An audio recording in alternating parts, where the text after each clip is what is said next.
Bonjour à tous, je suis David Leclerc, votre analyste pour Badger Investor. Voici la mise à jour en vidéo de mon avis concernant le S&P 500.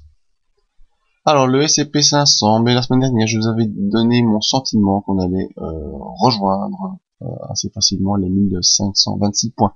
Ça a été fait dès mardi. En effet, mardi, une petite bougie haussière qui a permis de dépasser ce seuil de 1526 points.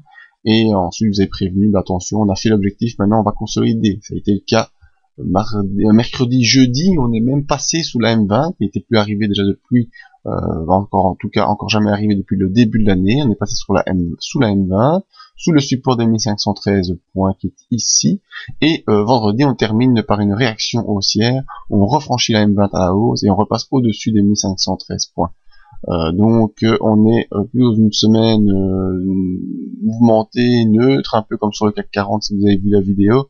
En effet, on fait une accélération haussière et puis on annule cette accélération par une accélération baissière et on termine le vendredi par un retour dans le range entre 1513 et 1526. Donc nous attendrons le début de la semaine prochaine pour voir si le cours choisit de poursuivre vers la zone du mur, comme je l'appelle, entre 1549 et 1563, ou plutôt consolider vers un support plus fort qui pourrait être soit la M50 à 1475 ou le support hebdomadaire des 1465 points. Donc on verra ça la semaine prochaine.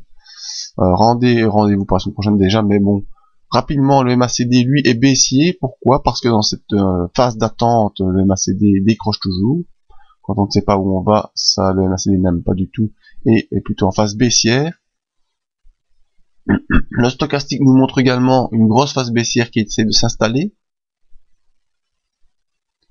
Le RSI est sorti de son range haussier pour revenir dans la zone neutre, donc l'impulsion haussière semble terminée pour le RSI.